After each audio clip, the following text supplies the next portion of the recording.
seri Moto3 Spanyol 2026 yang digelar di sirkuit Jerez. Geliat persaingan kian panas dengan beberapa rookie atau pendatang baru yang ingin kompetitif. Salah satu rookie yang menantikan masuknya seri Eropa adalah Hakim Danish, di mana dia masih tampak kesulitan bersaing di barisan depan. Bahkan dikabarkan Hakim Danish terus mengalami crash di sesi latihan di Jerez hingga membuat timnya cukup frustasi. Sementara itu, Veda ternyata lebih populer dibanding pembalap Italia. Benarkah demikian? Berikut ulasan selengkapnya.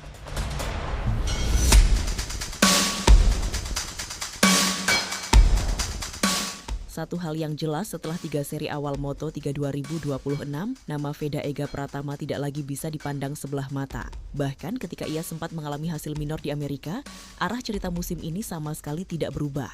Veda tetap menjadi salah satu rookie paling berbahaya di grid. Kini fokusnya hanya satu, bangkit. Kegagalan finish di Circuit of the Americas memang menjadi pukulan. Namun di dunia balap, satu hasil buruk tidak pernah cukup untuk mendefinisikan seorang pembalap. Justru disitulah karakter diuji. Dan bagi Veda, momen tersebut menjadi bahan bakar untuk kembali lebih kuat. Situasi pun sedikit berubah ketika seri GP Qatar harus ditunda akibat konflik di Timur Tengah. Bagi sebagian pembalap ini mungkin mengganggu ritme, tapi bagi Veda ini justru menjadi peluang. Waktu tambahan berarti kesempatan lebih panjang untuk evaluasi, pemulihan dan peningkatan performa. Dan Veda memanfaatkannya dengan sangat maksimal. Dalam sesi tes di Circuito de Jerez Angel Nieto, pembalap Honda Tim Asia itu tampil luar biasa. Ia tidak hanya kembali menemukan ritmenya, tapi juga langsung mengirim pesan kuat ke seluruh rival. Catatan waktunya berbicara sendiri, 1 menit 43,930 detik. Sebuah fastest lap yang bukan sekedar angka, tapi sinyal bahwa Veda sudah kembali ke performa terbaiknya. Di lintasan teknis seperti Jerez, mencatat waktu seperti itu menunjukkan kombinasi sempurna antara kecepatan. Tersebut, satu nama tetap berdiri paling mencolok, Veda Ega Pratama. Di sisi lain, cerita berbeda datang dari rivalnya di Asia Tenggara, Hakim Danish. Pembalap Malaysia itu justru menghadapi situasi yang jauh lebih sulit. Dalam sesi tes yang sama di Jerez, ia terlibat dalam insiden besar di tikungan 6, sebuah kecelakaan beruntun yang melibatkan sekitar 11 pembalap. Penyebabnya, permukaan aspal yang licin dan grip lintasan yang tidak konsisten. Dalam kondisi seperti itu, kesalahan kecil bisa berujung besar. Dan Danish termasuk yang harus menanggungnya. Ia kembali mengalami crash, menambah daftar insiden yang sudah terjadi sejak awal musim. Situasi ini langsung memicu reaksi dari timnya. KTM MT Helmets MSI memberikan peringatan keras, bukan tanpa alasan. Dalam balapan Moto3, jumlah motor sangat terbatas. Setiap crash bukan hanya soal risiko cedera, tapi juga soal logistik dan kepercayaan tim. Danish diminta untuk lebih berhati-hati, lebih cerdas dalam membaca situasi.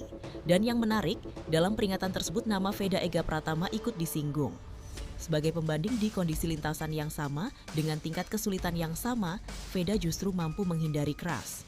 Ia tetap melaju, tetap menjaga kontrol, dan bahkan mencatatkan waktu tercepat.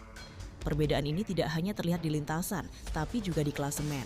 Setelah 3 seri, Hakim Danish berada di posisi 14 dengan 9 poin. Sementara Veda Ega Pratama sudah mengoleksi 27 poin dan menempati posisi 7. Selisih yang cukup signifikan. Dan lebih dari sekadar angka, ini mencerminkan konsistensi. Veda mungkin sempat gagal di Amerika, tapi performanya secara keseluruhan tetap stabil. Ia mampu bersaing di depan, mencetak poin penting, dan yang paling krusial, belajar dengan cepat. Kini, semua mata tertuju ke Jerez. Sirkuit yang dikenal teknis, menuntut presisi tinggi, dan sering menjadi penentu siapa yang benar-benar siap bertarung di level atas. Dengan modal fastest lap di sesi tes, kepercayaan diri Veda jelas sedang berada di titik tinggi. Namun balapan selalu punya cerita berbeda. Tekanan, strategi, dan duel di lintasan akan menjadi penentu akhir. Pertanyaannya sekarang, apakah Veda Ega Pratama mampu mengubah performa impresif di sesi tes menjadi hasil nyata di balapan? Atau justru rival-rivalnya akan menemukan cara untuk menghentikannya? Satu hal yang pasti, Veda datang ke Jerez bukan sekedar untuk ikut balapan. Ia datang untuk membuktikan bahwa hasil di Amerika hanyalah jeda, bukan penurunan. Sementara itu, Italia dikabarkan tengah mengalami penurunan drastis dalam antusiasme para penggemar terhadap pembalap muda yang berlaga di ajang balap motor. Sosok pembalap muda di Italia disebut kurang begitu dikenal di negara dengan lagu kebangsaan Fratelli d'Italia itu. Greget atau antusias publik Italia kepada balap motor hanya pada MotoGP dan World Superbike.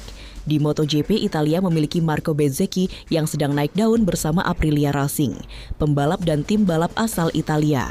Bezzecchi sementara jadi pemimpin klasemen setelah selalu memenangkan 3 balapan awal MotoGP 2026. Adapun di Superbike, Italia memiliki jagoan yakni Nicolo Bulega yang juga membalap untuk tim Italia, Ducati Aruba It Racing. Sementara ajang balap kejuaraan dunia kelas Moto2 dan Moto3 hampir tidak dilirik dan hampir tidak pernah dibicarakan. Rating televisi terhadap siaran Moto3 dan Moto2 dikabarkan terus menurun dan lebih rendah dibandingkan World Superbike. Padahal, Italia memiliki pembalap muda potensial yang baru meraih kemenangan perdananya di kelas Moto3, yakni Guido Pini. Guido Pini mencetak kemenangan dalam balapan Moto3 Amerika 2026. Hasil tersebut menjadi kemenangan pertama pembalap Italia di kelas Moto3 sejak terakhir kali tahun 2022. Saat itu, Denis Foggia meraih 4 kemenangan dalam semusim. Namun, nama Guido Pini justru tidak dikenal di Italia bahkan setelah kemenangannya di Amerika. Hanya memiliki 21.000 pengikut di media sosialnya di Instagram.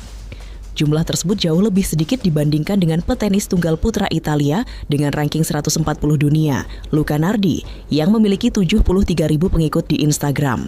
Situasi tersebut bertolak belakang dengan apa yang terjadi di Indonesia setelah pembalap asal Gunung Kidul Yogyakarta yakni Veda Ega Pratama mencetak podium bersejarah pada Moto3 Brasil 2026. Demam Veda menjalar ke penjuru negeri sampai mendapatkan banyak dukungan. Wajar saja, Veda menjadi pembalap Indonesia yang berhasil meraih podium di ajang kejuaraan balap motor paling bergengsi di dunia itu meski di kelas Moto3. Manajer proyek tim Red S Vantic Racing Stefano Bedon kemudian membedah alasan rating siaran Moto3 dan Moto2 sangat sulit di Italia.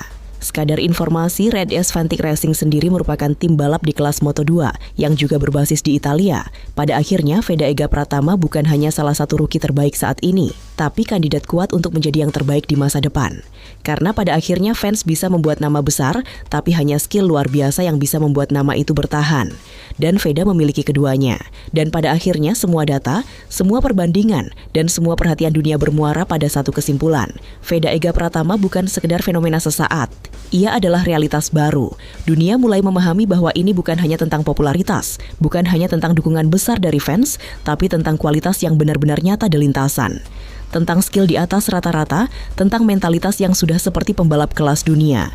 Dari rookie menjadi sorotan, dari sorotan menjadi perbandingan, dan kini mulai dipandang sebagai standar baru. Jika perjalanan ini terus berlanjut, maka bukan tidak mungkin nama Veda Ega akan benar-benar berdiri di puncak. Bukan hanya sebagai kebanggaan Indonesia, tapi sebagai ikon dunia. Dan yang paling menakutkan bagi para rivalnya, ini semua baru permulaan.